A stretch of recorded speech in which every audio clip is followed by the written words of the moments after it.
బల్ల కొద్ది చెప్తున్నా విను. నీ జోబిలో పైసా లేనప్పుడు నీ సొంతం అనుకున్న వాడి దగ్గరికి వెళ్ళి సాయం అడుగు. అప్పుడు తెలుస్తుందిరా వాడి అసలు రంగు. ఆ డబ్బుకున్న పవర్. సొంత రక్తమే కదా అని చెయ్యి చాపితే వడ్డీ ఎంతరా అని మొహం మీదే ఉమ్మేసినట్టు అడుగుతాడు.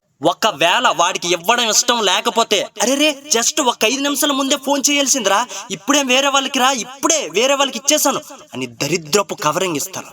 పోనీ ప్రాణం పోయే కష్టం అని ఏడ్చి గీపెట్టినా వాళ్ళ డబ్బేదో ఎవడో థర్డ్ పర్సన్ అయినట్టు నాటకాలు ఆడతారు. ఎందుకో తెలుసా? నువ్వు తిరిగి ఇవ్వలేవని వాళ్ళు నీచంగా ఫిక్స్ అయిపోతారు. రేపు నీ దగ్గర గుంజుకోవడానికి ఆ థర్డ్ పర్సన్ పేరు వాడొచ్చు అని ఒకటి మైండ్లో పెట్టుకో. ఇక్కడ ప్రేమలు, బంధాలు, ఆప్యాయతలు ఇవన్నీ ఏ మ్యూజియంలోనూ దొరకవరా. అంత అవసరం. రియాలిటీగా చెప్పాలంటే అవసరం ఆడే దరిద్రపు ఆట. జోబిలో నోటు ఉంటేనే నీకు విలువ ఉంటుంది, లేదంటే రోడ్డు మీద కుక్కను చూసినట్టు చూస్తారు. ఈ లోకంలో ఎవడికి ఎవడు లేడిక్కడ, ఎవడికి వాడే. ఈ పచ్చి నిజం ఎంత త్వరగా తెలుసుకుంటే నీ లైఫ్కి అంత మంచిది. ఫాలో చేసుకొని పెట్టుకో. ఏమంటావు?